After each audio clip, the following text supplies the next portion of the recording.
ધોરણ 12 વિષય account part 1 chapter 6 નિવૃત્તિ દાખલા નંબર 6 તો દાખલા નંબર 6 ની આપણે રકમ જોઈશું. રોહિત, મોહિત અને વિરાટ 4:3:2 ના પ્રમાણમાં નફો નુકસાન વહેંચતા એક પેઢીના ભાગીદારો છે. 31/3/17 ના રોજ તેમની પેઢીનું પાકું સરવૈયું નીચે મુજબ હતું. તો મૂડી દેવા રકમ, મિલકત એના રકમ આપણને બધું આપી દીધું છે. તો આપણે ડાયરેક્ટ પહેલા જોઈ લઈએ કે જો આમાં કોઈ ચાલુ મૂડી ખાતું નથી, એટલે ચાલુ મૂડી ખાતું તો દોરવાનું નથી. તો પહેલા આપણે હવાલા છે ને ટીક કરવાના છે, તો હવાલા ટીક કરી દઈએ.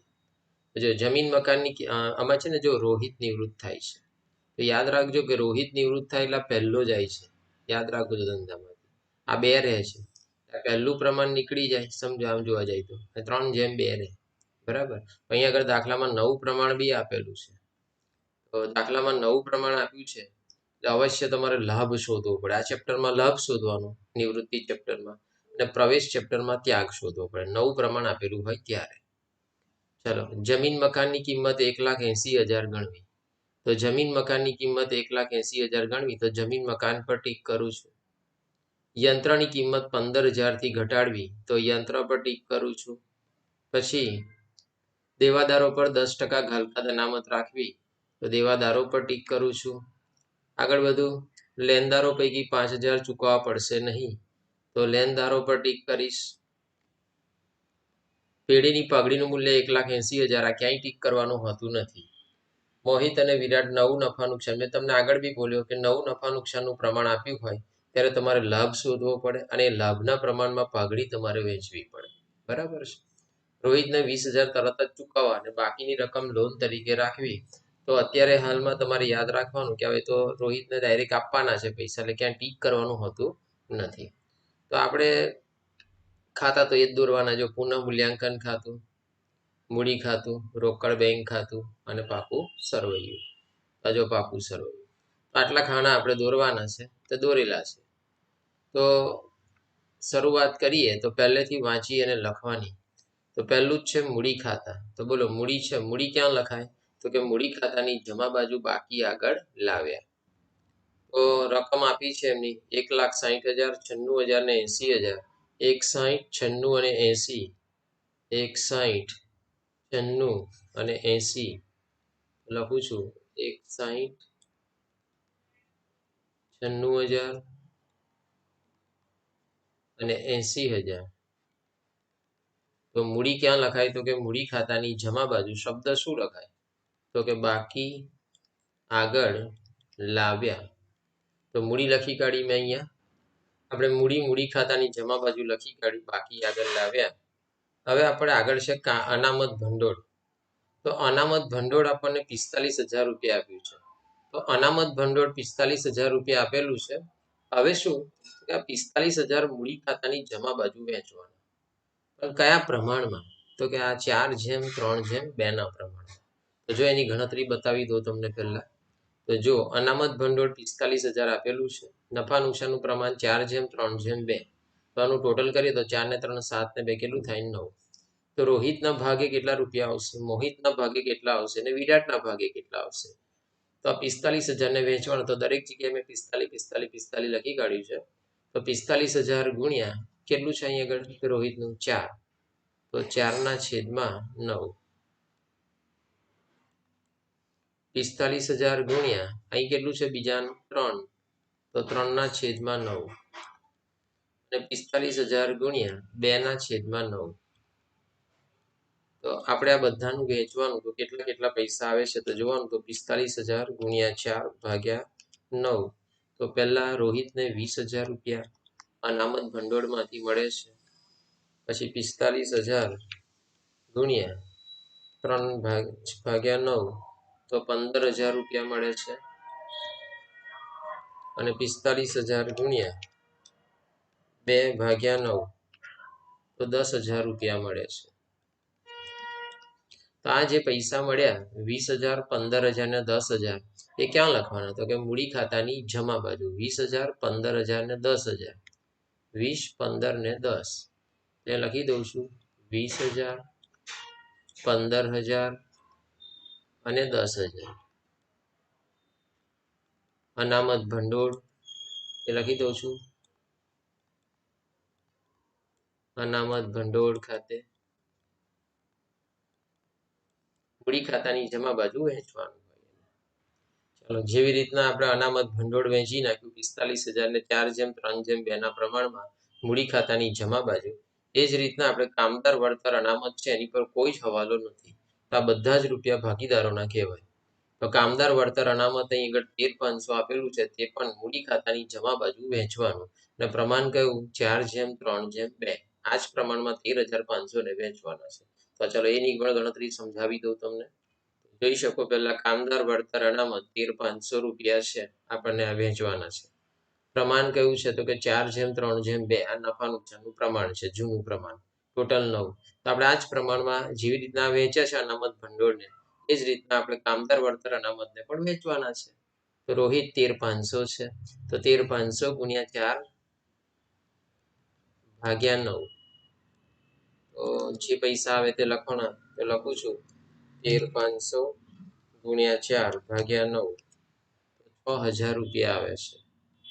એ લખી દઉં છું 6,000 રૂપિયા. 13,500 ગુણ્યા અહીં બીજા નંબરમાં કેટલું છે મોહિતનું? 3 ભાગ્યા 9.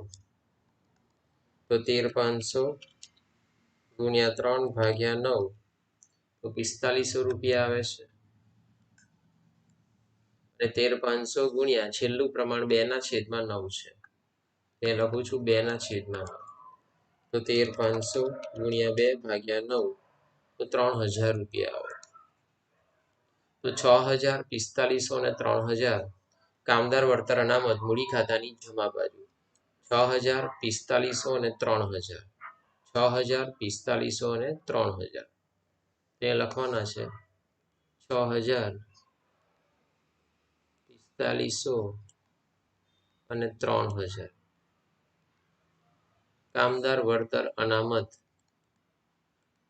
કામદાર વળતર અનામત. તો 6,000, 4,500 અને 3,000 રૂપિયા. આગળ વધીએ આપણે ભાગીદારોની લોન. તો રોહિત અને મોહિતની છે. તો યાદ રાખો કે જે ભાગીદાર ધંધામાંથી નિવૃત્ત થતો હોય તેની લોન, આ રોહિત નિવૃત્ત થાય છે, તો રોહિતની લોન છે ને મૂડી ખાતામાં લખાશે 10,000 રૂપિયા, અને આ મોહિતની જે છે લોન 16,000 રૂપિયા એ મૂડી દેવામાં લખાશે.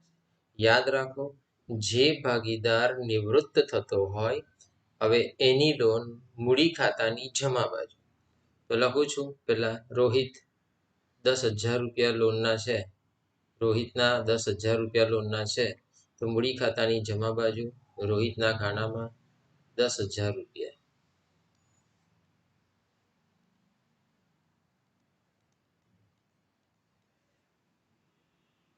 રોહિતની લોન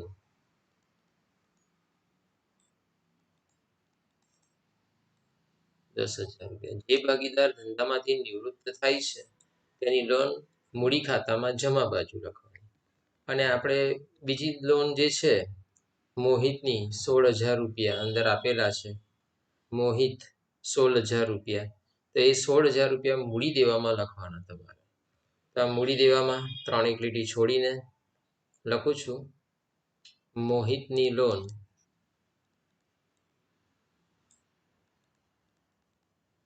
16,000 રૂપિયા. કોઈ હવાલો નથી, આઉટરમાં લખી દઉં છું 16,000 રૂપિયા. આગળ વધીએ આપણે. આગળ છે લેણદારો. તો લેણદારો ક્યાં લખાય? તો કે મૂડી દેવામાં. પણ મૂડી દેવામાં લખાય ખરા, પણ અહીં ટીક કર્યું છે એનો મતલબ હવાલો છે, તો અંદર લખવાના. તો અહીં આગળ જોવાનું કે કેટલા હજાર છે, તો કે 64,000. તો લેણદારો મૂડી દેવામાં 64,000 રૂપિયા. લખું છું લેણદારો મૂડી દેવામાં 64,000 રૂપિયા અંદર ઇનરમાં લખી કાઢે.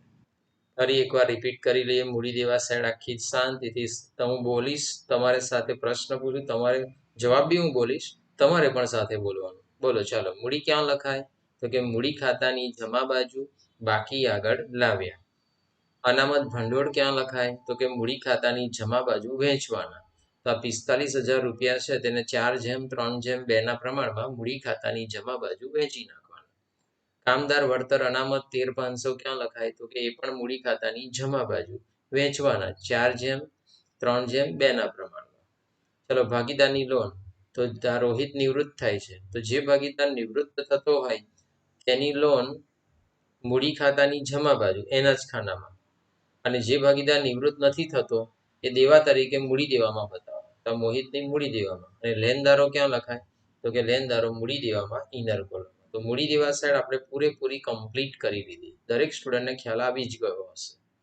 હવે બધું છું મિલકત લેના સાઈડ. તો પહેલું છે પાઘડી 36,000 રૂપિયા.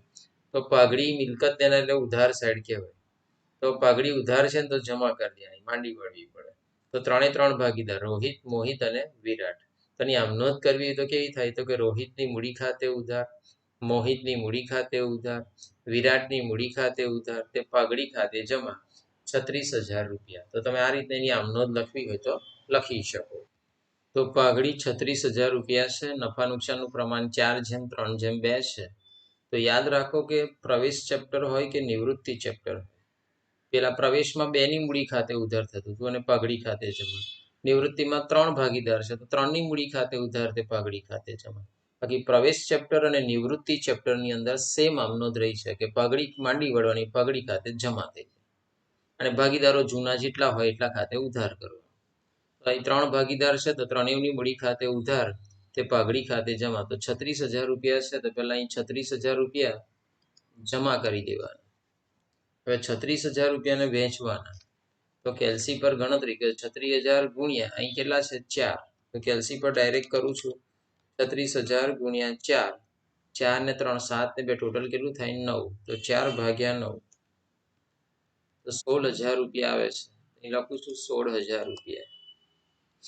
પછી ફરી પાછું 36,000 ગુણ્યા અહીં કેટલા છે પ્રમાણ 3, ગુણ્યા 3 ભાગ્યા ટોટલ કેટલું 9.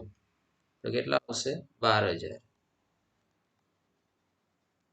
પછી 36,000 ગુણ્યા અહીં પ્રમાણ કેટલું છે વિરાટનું 2, ગુણ્યા 2 ટોટલ કેટલું ભાગ્યા 9. તો કેટલા આવે 8,000 રૂપિયા. 16,000, 12,000 ને 8,000 મૂડી ખાતાની કે બાજુ ઉધાર બાજુ. શબ્દ શું લખવાનો? પાઘડી ખાતે. તો 16, 12 અને 8. 16, 12 અને 8 અહીં લખી દઉં છું. 16,000, 12,000 અને 8,000. અહીં શબ્દ લખી દઉં છું પાઘડી ખાતે. 16,000, 12,000 અને 8,000 પાઘડી મૂડી ખાતાની ઉધાર બાજુ તમારે વેચવાની હોય અને વેચી પણ કાઢી. ચાલો પાઘડી પછી બોલો શું છે જમીન મકાન. તો જમીન મકાન કેટલું છે 1,50,000. તો જમીન મકાન 1,50,000 આપણે ક્યાં લખવાનું? તો કે મિલકત તેના. લખું છું જમીન મકાન 1,50,000 રૂપિયા. ચલો ઇનર કોલમમાં એટલા માટે લખ્યું છે કે હવાલો છે ટીક કરેલું છે એટલે અંદર લખ્યું છે જમીન મકાન 1,50,000. ચલો યંત્રો છે 90,000. તો યંત્રો 90,000 છે તે પણ ઇનરમાં જ લખવા પડશે, એની પર બી હવાલો છે. તો યંત્રો 90,000 રૂપિયા એ પણ અંદર ઇનર કોલમમાં લખી દઉં છું. ચાલો યંત્રો પછી સ્ટોક છે. તો સ્ટોક છે 85,000 રૂપિયા. જો 85,000, પણ સ્ટોક પર હવાલો નથી. તો હવાલો ના હોય તો આઉટર કોલમમાં લખી દઉં છું સ્ટોક 85,000 રૂપિયા. ચાલો પછી છે દેવાદાર 60,000, હલકા અનામત 4,000.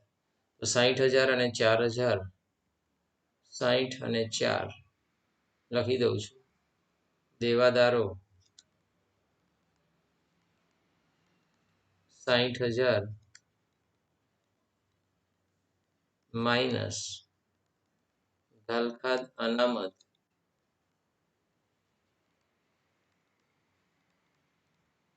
4,000. તો 56,000 રૂપિયા થાય બાદ બાકી. પણ હવાલો છે એટલે અંદર લખવાનું. દેવાદારો 60,000, હલકા અનામત 4,000 બાદ કર્યું જે રકમ આવી તે અંદર જ લખી છે ચાલો પછી 56,000 રૂપિયા. પછી આપણને દાખલામાં શું વંચાય છે તો કે બેંક. તો બેંક કેટલી છે તો કે 63,000 રૂપિયા. તો બેંક ક્યાં લખાય? 63,000 રૂપિયા. તો રોકડ બેંક ખાતાની ઉધાર બાજુ 63,000 રૂપિયા. અહીં લખું છું બાકી આગળ લાવ્યા. બાકી આગળ લાવ્યા 63,000 રૂપિયા. ચાલો પછી છે જાહેરાત ઝુંબેશ ખર્ચ 4500 રૂપિયા. તો જાહેરાત ઝુંબેશ ખર્ચ 4500 રૂપિયા ક્યાં લખવાના? તો કે મૂડી ખાતાની ઉધાર બાજુ, આ મિલકત લેના સાઈડ કહેવાય ને, એટલે ઉધાર બાજુ જ એને વેચવાના. જેવી રીતના તમે અનામત ભંડોળ વેચ્યું, કામદાર વળતર અનામત વેચ્યું મૂડી ખાતાની જમા બાજુ, એ જ રીતના મૂડી ખાતાની ઉધાર બાજુ જાહેરાત ઝુંબેશ ખર્ચને પણ વેચવાનો હોય 4500 રૂપિયા. તો જાહેરાત ઝુંબેશ ખર્ચ 4500 રૂપિયા છે. નફા નુકસાનનું પ્રમાણ અંદર 4:3:2 છે. એન ટોટલ 9 થાય એ પ્રમાણમાં વેચવાના. તો રોહિત, મોહિત અને વિરાટ 4500 રૂપિયા વેચવાના છે. તો 4500 ગુણ્યા પહેલું પ્રમાણ કેટલું છે? 4 છેદમાં કેટલા તો કે 9. મોહિતમાં 4500 ગુણ્યા બીજું પ્રમાણ કેટલું છે? 3 છેદમાં 9 અને ત્રીજું 2/9. તો આ પ્રમાણમાં આપણે વેચી નાખવાના. પછી અંદર જે આપેલા છે એ પ્રમાણમાં. તો 4500 ગુણ્યા 4/9 2000 રૂપિયા આવે છે. 4500 ગુણ્યા 3/9 તો 1500 રૂપિયા આવે છે. 4500 ગુણ્યા 2/9 1000 રૂપિયા આવે છે. યાદ રાખો આ તમે વેચ્યુંનું ટોટલ બી 4500 થવું જોઈએ. થઈ જાય છે. તો જાહેરાત ઝુંબેશ ખર્ચ ક્યાં લખાય? તો કે મૂડી ખાતાની ઉધાર બાજુ. તો 2000, 1500 અને 1000. 2000, 1500 અને 1000. 2000, 1500 અને 1000. 2000, 1500 અને 1000. અહીંયા લખી દઉં છું જાહેરાત ઝુંબેશ ખર્ચ 2000, 1500 ને 1000. આ કમ્પ્લીટ અહીંયા આપણે લખી કાઢ્યું. તો તમે જોઈ શકો કે અહીં આગળ તમારું મિલકત એના સાઈડ પણ તમે જે લખવાના હતા તે લખી કાઢી. જો પગડી તો ક્યાં લખી? મૂડી ખાતાની ઉધાર બાજુ ત્રણેય ભાગીદારને વેચી કાઢ્યા 36,000 રૂપિયા 4:3:2 ના પ્રમાણે. ચલો જમીન મકાન ક્યાં લખી? મિલકત લેના. યંત્રો મિલકત લેના. સ્ટોક મિલકત લેના. દેવાદારો મિલકત લેના. બેંક ક્યાં લખી? તો કે રોકડ બેંક ખાતાની ઉધાર બાજુ બાકી આગળ લાવ્યા. અને જાહેરાત ઝુંબેશ ખર્ચ ક્યાં લખ્યો? તો કે મૂડી ખાતાની ઉધાર બાજુ આપણે વેચી નાખ્યો 4500 રૂપિયા. ઉધાર કેમ? તો કે આ મિલકત તેના સાઈડ છે એટલે ઉધાર બાજુ 4500 રૂપિયાને 4:3:2 ના પ્રમાણમાં વેચી નાખ્યા. તો આખું પાકું સ્વરૂપ અંદર જે આપ્યું છે પૂરેપૂરી એન્ટ્રી આપણે આપી દીધી. કોઈ જ એન્ટ્રી તમને ન ખ્યાલ આવે એવું બન્યું નહીં હોય. હવે આપણે હવાલા તરફ જવાનું છે. એમાં હવાલામાં સૌપ્રથમ કોણ નિવૃત્ત થાય છે? રોહિત નિવૃત્ત થાય છે. બરાબર, રોહિત નિવૃત્ત થાય છે. પહેલો હવાલો છે જમીન મકાનની કિંમત 1,80,000 ગણવી. તો અહીં જમીન મકાનની કિંમત 1,80 ગણવી એવું કહે છે. તો પહેલા તો 1,80,000 તમારે ક્યાં લખી કાઢવા પડે? બહાર લખી કાઢવા પડે. તો 1,50 હતા ને 1,80 થયા, એનો મતલબ 30,000 રૂપિયા અહીં લખું ને તો એનું ટોટલ 1,80 થાય. ટોટલ એટલે પ્લસ કરવું પડે. પ્લસ એટલે શું કહેવાય? વધારો. તો જમીન મકાન 1,50 હતું, 30,000 નો વધારો થયો ત્યારે 1,80,000 થયું. આ મિલકત લેના એટલે કઈ સાઈડ કહેવાય? તો કે ઉધાર સાઈડ કહેવાય. તો ઉધાર પ્લસ જમા પુનઃ મૂલ્યાંકન ખાતાની જમા બાજુ. છતાં સિદ્ધાંતની વાત કરીએ તો કે જમીન મકાન આપણા માટે મિલકત કહેવાય. મિલકતમાં શું થયો? વધારો. મિલકત વધે તો આપણે સુખી થઈએ. એટલે સુખ અનુભવીએ કે દુઃખ અનુભવીએ? તો કે સુખી, ખુશ જ થવાના. તો જે સુખ કહો તે સુખ ક્યાં છે? પુનઃ મૂલ્યાંકન ખાતાની જમા બાજુ. અને ઉધાર બાજુ હોય તો દુઃખ કહેવાય. તો ઉધાર પ્લસ જમા પુનઃ મૂલ્યાંકન ખાતાની જમા બાજુ. યાદ રાખો 30,000ની અંદરવાળી રકમની અસર આપવાની. આ બહારવાળી ભૂલમાં લખાઈ ન જાય એ ધ્યાન રાખવાનું. તો જમીન મકાનનો 30,000ની અસર આપવાની છે પુનઃ મૂલ્યાંકન ખાતાની જમા બાજુ. જમીન મકાન ખાતે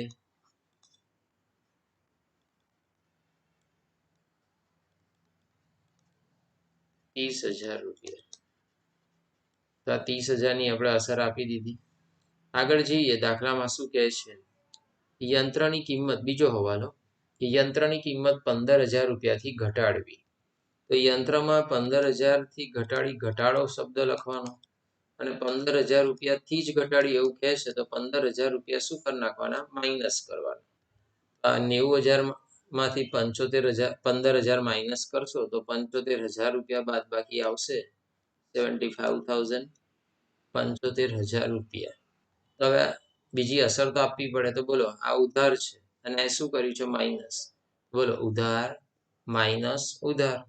તો ઉધાર એટલે પુનઃ મૂલ્યાંકન ખાતાની ઉધાર બાજુ.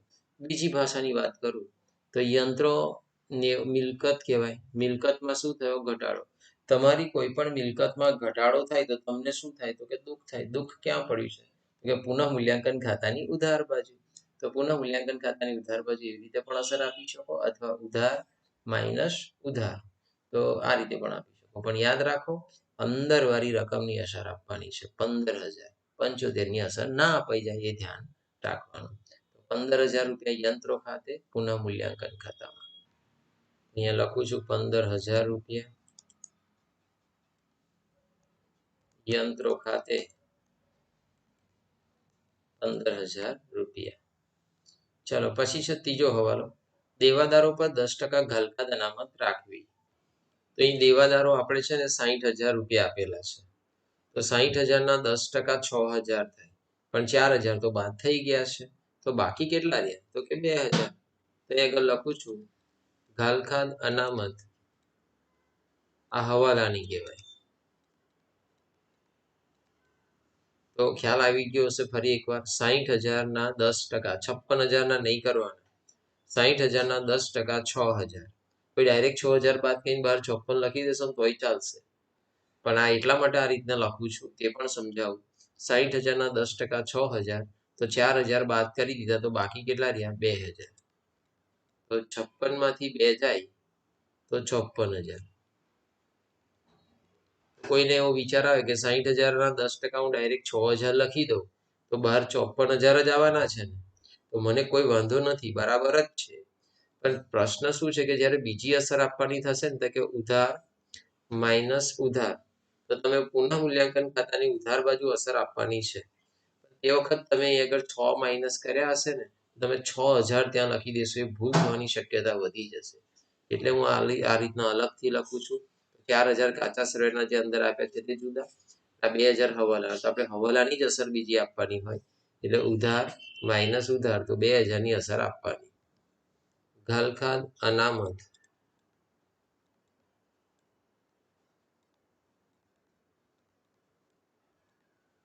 હવાલાની 2,000.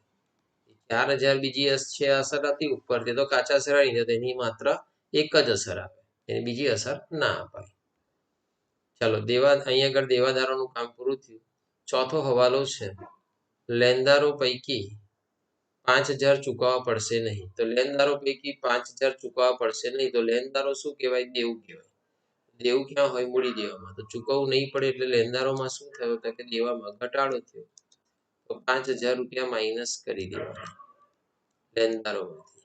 તો 64,000માંથી 5,000 માઇનસ કરશો તો 59,000 રૂપિયા બહાર આઉટરમાં લખી દેવાના. આ મૂડી દેવાય એટલે જમા સાઈડ કહેવાય. એના માઇનસ કરીએ તો બોલો જમા માઇનસ જમા. તો જમા માઇનસ જમા એટલે પુનઃ મૂલ્યાંકન ખાતાની જમા બાજુ એની અસર આપવાની. પણ છતાં હું બીજી રીતે આપણે સમજીએ જ છે દર વખતે કે લેણદારો એટલે દેવું કહેવાય. દેવું 64,000નું હતું અને આપણને કોઈ એવું કહે કે હવે 5,000 રૂપિયા તમારે નથી ચૂકવાના, ઓછા ચૂકવજો, 59,000 જ ચૂકવજો.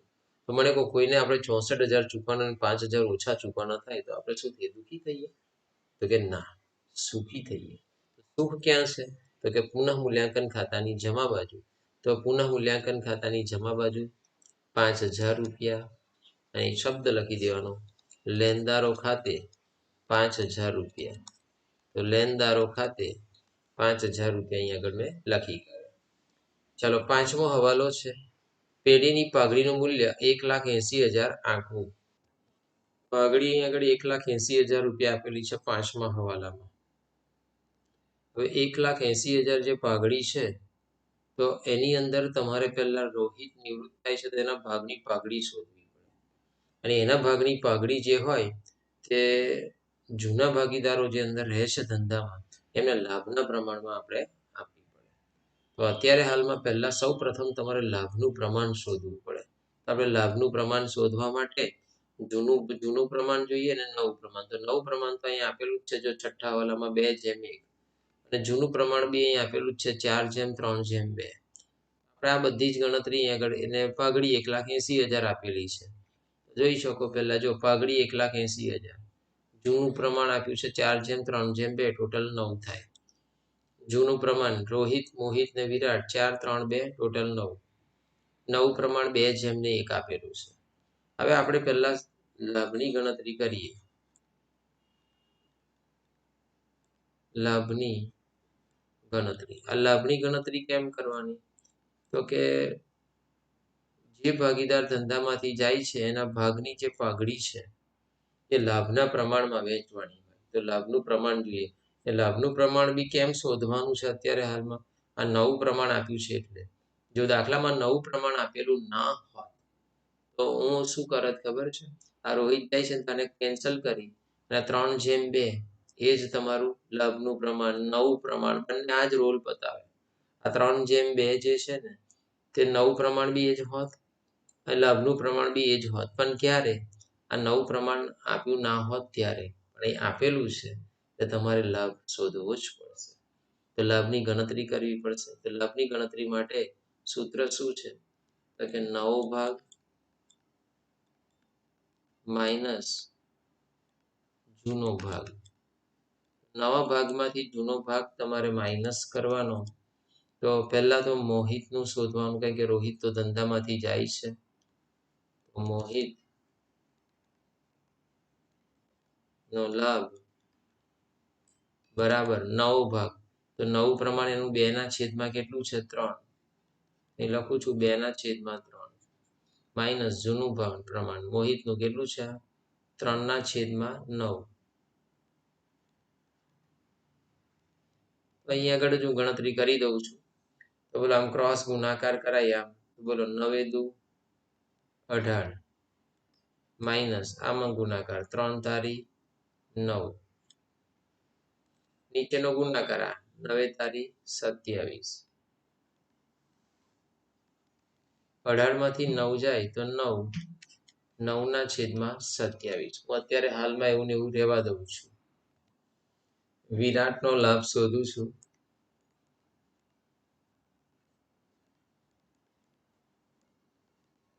વિરાટનો નવું પ્રમાણ 1/3 છે અને જૂનો ભાગ 2/9 છે.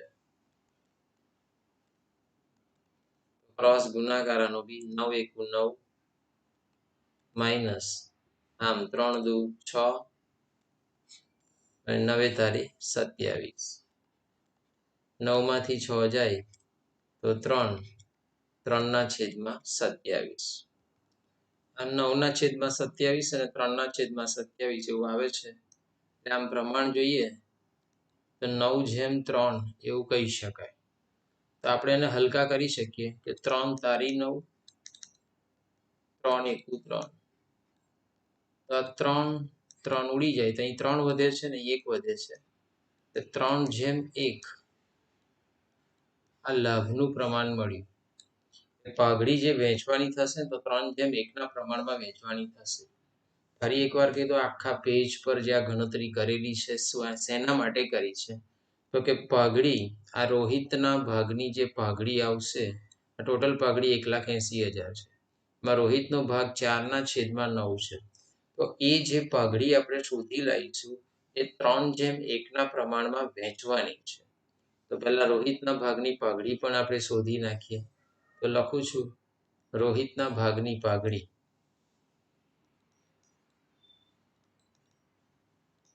રોહિતના ભાગની પાઘડી બરાબર ટોટલ પાઘડી કેટલી છે આપણે જોઈ 1,80,000. અને એનો પ્રમાણ રોહિતનું કેટલું છે 4 છેદમાં કેટલા 9 1,80,000 ગુણ્યા 4 છેદમાં 9 1,80,000 ગુણ્યા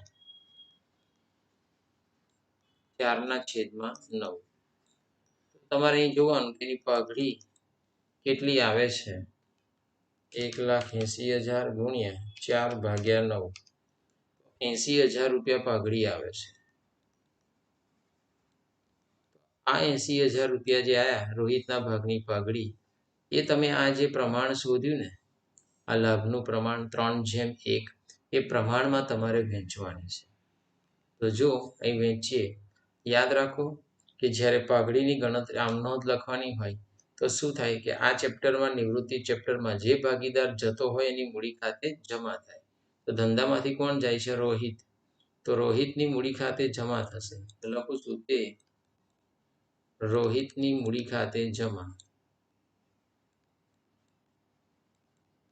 કેટલા રૂપિયા રોહિતના પાઘડી કેટલી છે 80,000 આપણે આ શોધી રહ્યા 80,000 બરાબર 80,000 જે શોધી રહ્યા તે આ ગણતરી કરીને તે હવે આ પ્રમાણમાં વહેંચવાનું 3/1 મોહિત અને વિરાટ 3/1 ના પ્રમાણમાં વહેંચશે 3/1 તો 80,000 ગુણ્યા 3/4 60,000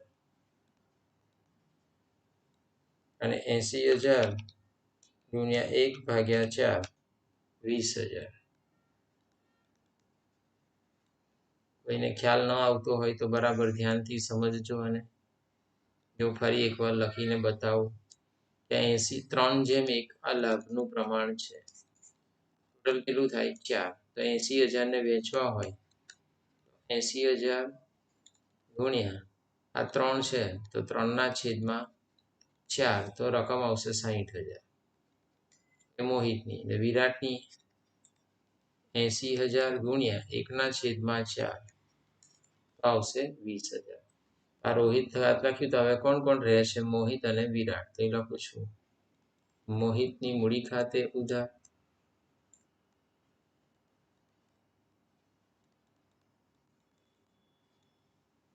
પછી વિરાટની મૂડી ખાતે ઉધાર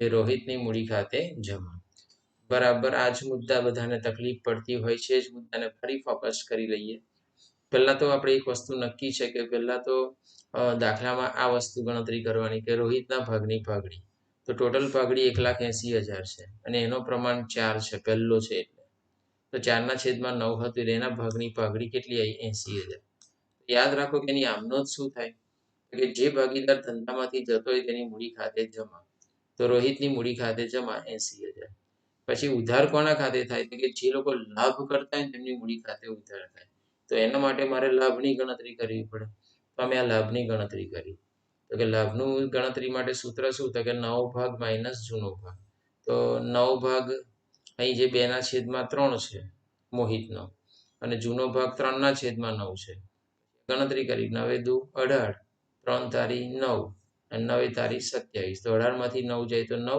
છેદમાં 27 એટલે વિરાટનું શોધ્યું તો કે 9 ભાગ વિરાટનો 1/3 જૂનો ભાગ 2/9 પછી 9 એકુ 9 3 દુ 6 અને 9 તારી 27 9 માંથી 6 જાય તો 3 છેદમાં 27 9/3 પ્રમાણ આવ્યું એને હલકા કર્યા તો 3 તારી 9 3 એકુ 3 3 3 ઉડી જાય તો પ્રમાણ આવ્યું 3/1 તો આ જે આવ્યું ને લાભનું પ્રમાણ એ લાભનું પ્રમાણમાં આપણે આ પૈસાને વેચવાના 80,000 તો 80,000 ગુણ્યા 3/4 અને 80,000 ગુણ્યા 1/4 ત્યારે આપણે આ આમનોંધની ખતવણી કરી શકીએ તમને ખબર પડી ગઈ હશે કે આ આમનોંધ માટે મેં કેટલી ગણતરી કરી છે પહેલા તો 80,000 લાવવા માટે પહેલા પ્રોસેસ કરી તો કે 1,80,000 ગુણ્યા 4/9 રોહિતનો ભાગ કેટલો અને 80,000 ને પછી વેચવા માટે મારે આ લાભની ગણતરી કરવી પડી તો આ લાભની ગણતરી તમે જોઈ શકો આ લાભની હવે શું આટલી બધી મહેનત કર્યા પછી આપણે શોધી લાયા હોય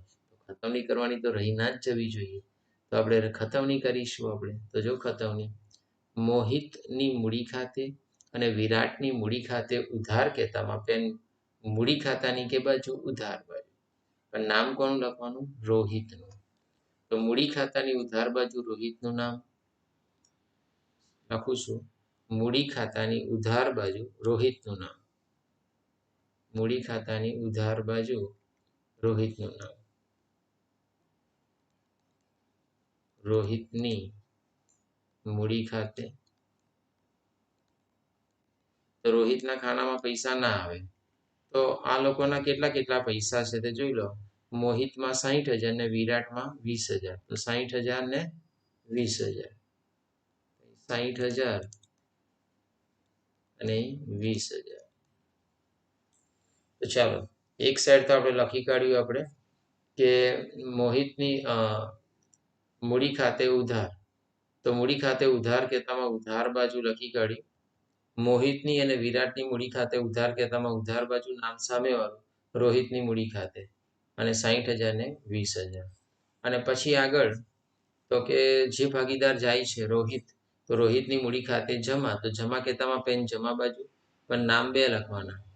કયા કયા? તો કે મોહિતની મૂડી ખાતે, મોહિતની મૂડી ખાતે અને વિરાટની મૂડી ખાતે. પણ પૈસા તો રોહિતના ખાનામાં જ લખવા પડશે. તો કે 60,000 અને 20,000. અહીંયા બધે ડેશ કરવાનું. ચાલો છેલ્લો લાસ્ટ હવાલો છે 7મો. રોહિતને 20,000 તરત જ ચૂકવવા અને બાકીની રકમ લોન તરીકે રાખવી. તો રોહિત ધંધામાંથી જાય છે તો એને 20,000 રૂપિયા તરત જ ચૂકવવાના. તો રોહિતને 20,000 રૂપિયા તરત જ ચૂકવો તો પૈસા આવે કે જાય? તો જાય. રોહિતને ચૂકવવાનું. તો રોહિત શું થઈ જાય? લેનાર. તમારે આમ નોંધ બી લખવી તો તમે એની આમ નોંધ પણ લખી શકો કે રોહિતની મૂડી ખાતે ઉધાર તે રોકડ બેંક ખાતે જમા. રોહિતને પૈસા ચૂકવવાના છે તો રોહિતની મૂડી ખાતે ઉધાર રોકડ બેંક ખાતે જમા. 20,000 રૂપિયા. તો રોહિતની મૂડી ખાતે ઉધાર કહેતામાં પેન મૂડી ખાતાની ઉધાર બાજુ જવાનું અને શબ્દ લખી દેવાનો. મૂડી ખાતાની ઉધાર બાજુ રોકડ બેંક ખાતે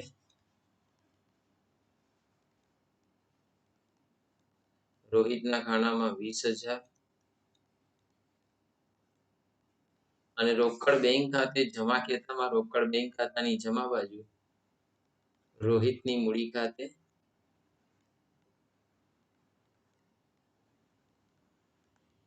20,000 રૂપિયા. રોહિતને તાત્કાલિક પૈસા આપી દીધા આપણે. હવે કોઈ અસર બાકી રહેતી નથી તો આપણે ટોટલ કરવાની શરૂઆત કરીએ. તો 30 ને 5 35,000 જમા સાઈડ ટોટલ થાય છે અને જમા સાઈડ જ વધારે છે. એ કે ઉધાર સાઈડ તમે જોશો ને તો 15 ને 2 17,000 જ છે. તો જે સાઈડનું ટોટલ વધારે થાય ને પહેલા મારવાનું. તો એ 35,000 હું બેઉ સાઈડ લખી દઉં છું. 35,000 માંથી તમારે શું કરવાનું? તો કે આ 15,000 અને 2,000, આ 15,000 અને 2,000 માઇનસ કરવાના એટલે 18,000 રૂપિયા આવશે.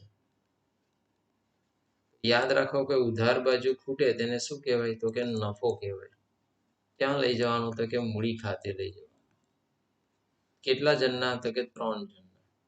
એ ભાગીદારોના નામ લખી દેવાના અહીં જે હોય તે. તો ભાગીદારોના નામ તમે જોઈ શકો કે રોહિત, મોહિત અને વિરાટ. રોહિત,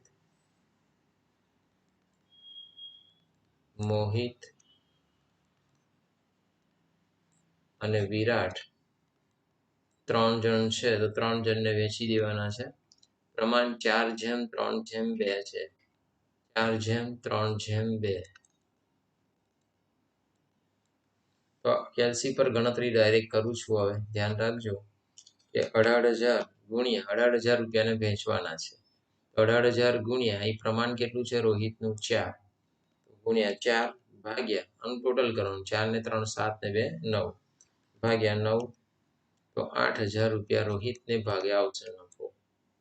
પછી બીજા મોહિતના વેચવાના. તો 18,000 જ વેચવાના છે. તો 18,000 ગુણ્યા કેટલું છે મોહિતનું પ્રમાણ? તો કે 3 ગુણ્યા 3 ભાગ્યા 9 તો 6000 રૂપિયા આવશે. અને ત્રીજાનું 18000 ગુણ્યા આ 2 છે તો 2 ભાગ્યા 9 તો 4000 રૂપિયા આવશે. તો બોલો આપણે શું સિસ્ટમ શીખ્યા છે કે એક અસર ઉધાર તો બીજી અસર જમા. તો 8000, 6000 ને 4000. તો 8000, 6000 અને 4000. તો પુનઃ મૂલ્યાંકન ખાતે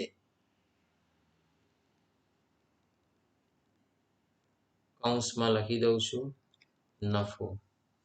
યાદ રાખો કે ધંધામાંથી જે ભાગીદાર જાય છે એનું ટોટલ પહેલું મારવું પડે. તો આપણે રોહિત જાય છે તો રોહિતનું ટોટલ પહેલા મારી દઈએ છીએ. તો ચાલો મૂડી ખાતામાં આપણે પહેલા રોહિતનું ટોટલ કરીએ. તો જમા સાઈડ જો 1,60,000, 20,000, 6,000, 10,000, 60,000, 20,000 અને 8,000. ટોટલ 2,84,000 થાય છે. 2,84,000. હવે 2,84,000 માંથી આ 16,000 માઇનસ કરવાના, પછી 2,000 માઇનસ કરવાના અને 20,000 માઇનસ કરવાના. અહીંયા ખૂટે છે 2,46,000. 2,46,000. યાદ રાખો આપણા દાખલામાં આપણને હવાલામાં કીધેલું છે. હું વંચાવી દઉં તમને. 7મા હવાલામાં રોહિતને 20,000 તરત જ ચૂકવવા અને બાકીની રકમ લોન તરીકે રાખવી. તો બાકીની રકમ લોન તરીકે રાખવી એટલે આ જ રકમ. જો આ 20,000 રોકડા ચૂકવવાના અને બાકી જે વધે એ લોન તરીકે. એ શબ્દ લખું છું લોન ખાતે 2,46,000. અને અહીં આગળ ટોટલ પછી થઈ જશે 2,84,000.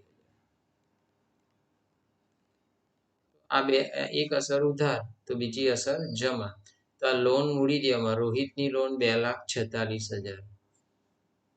2,46,000 અહીંયા લખી દઉં છું